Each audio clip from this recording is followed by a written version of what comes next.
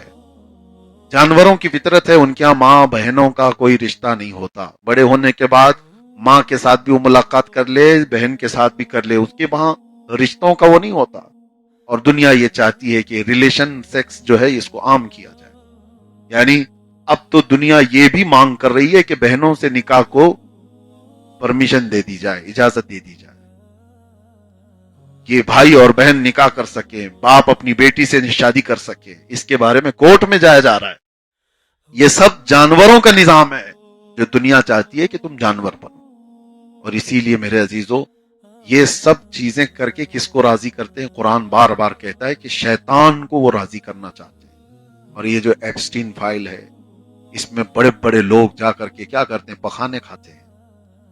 اور یہ آج نئی بات نہیں ہمارے لیے، میں بہت پہلے اس چیز کو بیان کر چکا تھا کہ ان کے بڑے بڑے سیلیبریٹی ایک جگہ پر جمع ہوتے ہیں، انسانوں کا گوشت بھی کھا لیتے ہیں، ان کا پیشاب پخانہ بھی کھاتے ہیں، بلی چڑھاتے ہیں، خون بہاتے ہیں، اور ہر طرح کی بے حیائی اور گندگی جتنا ہو سکے وہ سب کرتے. وجہ یہ کہ شیطان وہاں حاضر ہو اور دنیا کی کچھ چیزیں انہیں دے دے.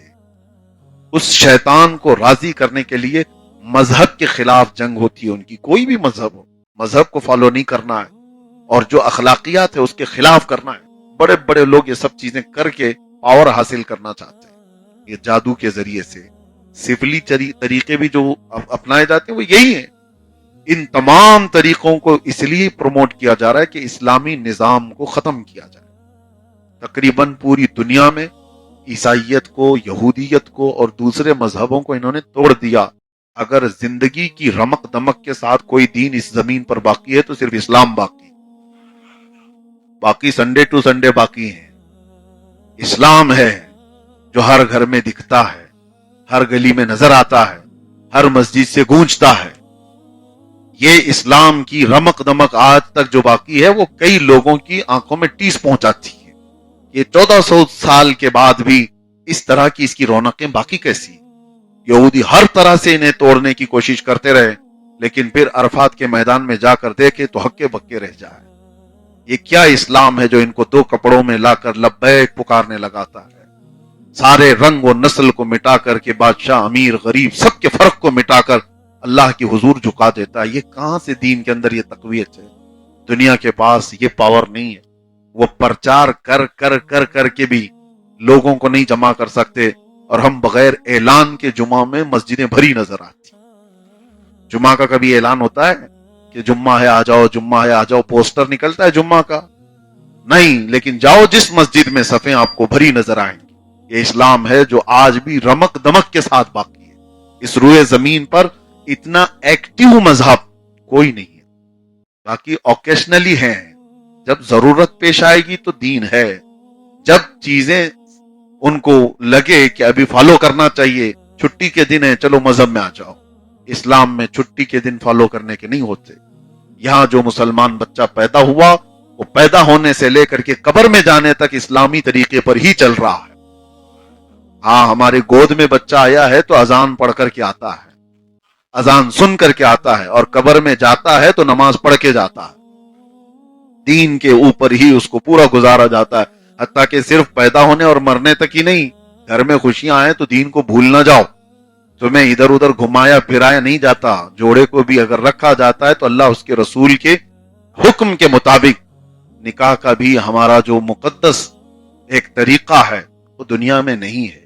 اسلامی کانسیپٹ سے ہٹا کر کے آپ کو لائف نہیں گزاری جاتی، اور یہی دنیا کو چبھتا ہے کہ یہ کسی بھی جگہ پر یہ چھوڑتا نہیں.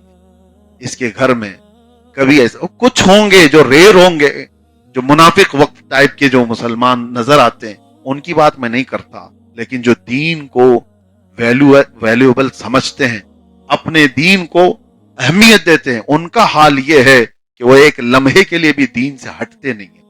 اگرچہ نماز نہیں پڑھ رہے ہیں، اگرچہ زکوٰۃ میں کمزور ہیں، اگرچہ حج میں کمزور ہیں، روزوں میں کمزور ہیں، لیکن دین اسلام ان کے چہروں سے یا ان کے گھروں سے ختم نہیں کیا جا سکتا. ختم نہیں کیا جا سکتا. اسی وجہ سے دیکھیں اب تو یہ بڑھتا ہی جاتا ہے. اب تو یہ کوئی بھی میلاد آ جائے، رمضان آ جائے، گھروں کو دیکھ کر سمجھ میں آتا ہے ہری جھنڈی کہاں دکھ رہی. تو یہ جو پوری دنیا میں رمق دمک کے ساتھ جو دین باقی ہے، یہ دنیا کو تکلیف پہنچاتا ہے. اور میرے رب کا فرمان ہے کہ یہ دین اللہ تعالیٰ کا پسندیدہ دین ہے اور صبح قیامت تک یہ چمکتا دمکتا ہی رہے گا. رب تبارک و تعالیٰ نے فرمایا، اب یہاں پر میں بات ختم کرتا ہوں، وَمَن يَبْتَغِ غَيْرَ الْإِسْلَامِ دِينًا فَلَن يُقْبَلَ مِنْهُ. اللہ فرماتا ہے دین اسلام چھوڑ کر دوسرا راستہ اختیار کرو گے، قیامت کے دن ہرگز قبول نہیں کیا جائے گا اور آخرت میں تم بڑے خسارے میں ہوں گے. اور یہ بات یاد رکھو، تم دین کو اسی طرح سے فالو کرو کہ اس سے بڑھ کر میری کوئی خواہش نہیں، اس سے بڑھ کر میری کوئی خواہش نہیں. ایک بات میں نے اس سے قبل بھی بتایا تھا، ایک فرانس کی لڑکی کے متعلق، وہ ایمان لائی تھی، عیسائی لڑکی، اس کا انتقال ہوا. وہ جس عالم دین کے پاس ایمان لائی تھی، ان سے اس نے کہا تھا کہ میرے گھر والے بہت مارتے توڑتے ہیں میرے اسلام لانے پر، بہت ایذائیں دیتے ہیں، لیکن مر جانے کے بعد آپ ایک کام کریں، میری قبر سے اٹھا کر کے مجھے ایمان والوں کے بیچ میں دفن کر. اس کی خواہش تھی. جوان لڑکی انتقال کر گئی. سنیے بڑی بات ہے. اور اس کے بعد انتقال ہوا، دفن بھی ہو گئی. وہ عالم دین کہتے ہیں کہ میں اچانک اس کی قبرستان گیا، یہ عیسائی قبرستان تھا، تو اس کی قبر تازی قبر تھی. جا کر کے میں نے سوچا کہ اس بچی کی وصیت تھی، ان کے ہاتھ پر ایمان لائی، ان سے قرآن پڑھی، اس کو ٹرانسفر کر دوں، لے کر کے آ جاؤں ایمان والوں کے قبرستان. کھول کر کے دیکھا تو وہ لڑکی نہیں وہاں پر. وہاں پر تو ایک داڑھی والے کوئی عالم دین سوئے ہیں اور شکل صورت سب مسلمانوں کی دکھتی ہے. یہ گھبرا کر کے جلدی سے بند کر کے آئے، بہت اچھی طرح سے چیک کیا، وہی قبر ہے، ساری چیزیں وہی. خیر بات آئی گئی، وہ حج پر تھے اسی سال. سنیے، حج کے زمانے میں مکۃ المکرمہ جنت المعلی قبرستان ہے. اس جنت المعلی قبرستان میں ایک حادثہ ہوا، مکہ والوں میں مشہور ہو گئی بات.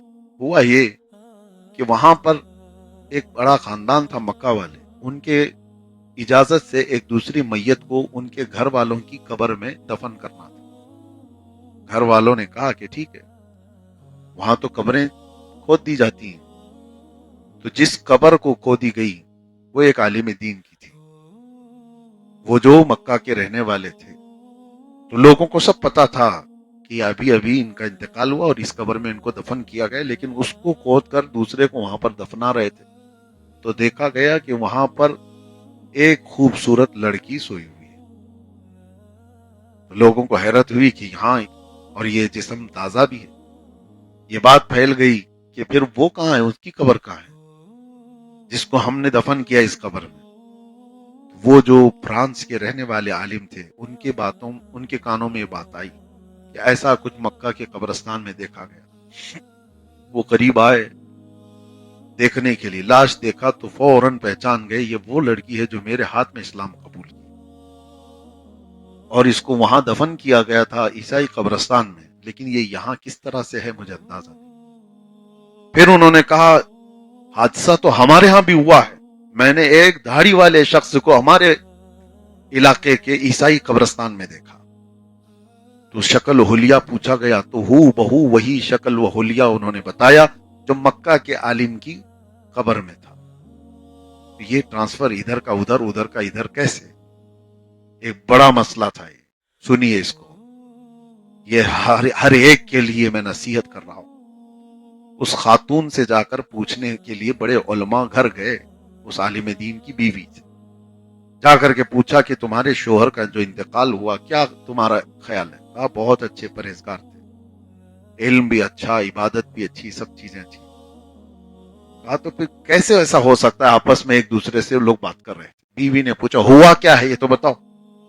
لوگ بتا نہیں رہے تھے. بعد میں لوگوں نے بتایا اس کی بیوی سے کہ دراصل ایک حادثہ ہوا ہے، جس قبر میں تمہارے شوہر کو دفن کیا گیا تھا وہاں فرانس کی ایک عیسائی لڑکی سو رہی ہے جو اسلام لائی تھی، اور تمہارے شوہر کو فرانس کے عالم نے بتایا کہ ان کو وہاں دیکھا گیا ہے ان کے قبرستان میں عیسائیوں کے. تو اتنا سنتے عیسائیوں کے قبرستان میں بیوی چیخ مارتی ہے اور روتے ہوئے کہتی ہے میں کہتی تھی میرے شوہر سے بار بار، میں کہتی تھی بار بار۔ تو علماء نے پوچھا کیا کہتی تھی؟ کہا کہ وہ سب کچھ اچھا تھا، لیکن ایک بار مذاق مذاق میں یوں کہتا تھا کہ عیسائیوں کا مذہب کتنا اچھا ہے کہ جنابت میں ان کے ہاں غسل نہیں کرنا پڑتا۔ ہمارے ہاں جنابت احتلام ہو جائے، ناپاکی ہو جائے تو غسل کرنا واجب ہے، عیسائیوں کے ہاں واجب نہیں ہے۔ تو یہ مذاق مذاق میں میرا شوہر کہتا تھا عیسائیوں کا مذہب کتنا اچھا ہے کہ وہاں غسل کرنا واجب نہیں ہے۔ میں بولتی تھی کہ اس طرح کی باتیں نہ کرو۔ وہ زندگی میں اس کی تعریف کرتا رہا، علماء ہکے بکے رہ گئے۔ اور یہ ایسی عبرت کی چیز ہے، علماء نے اس کو لکھا، زندگی میں جو اسلام کو چھوڑ کر دوسرے راستے کو اختیار کیا، اللہ نے دنیا ہی میں قبر میں اس کو بدل دیا۔ یاد رکھو میرے عزیزو، اللہ نے وہ نعمت تمہیں دی ہے، اس کو ٹھکرانا نہیں کبھی، اس کو ہلکا بھی مت سمجھنا، اور یہ سمجھنا میرے نبی کی شریعت سے بڑھ کر دنیا میں کچھ ہے ہی نہیں۔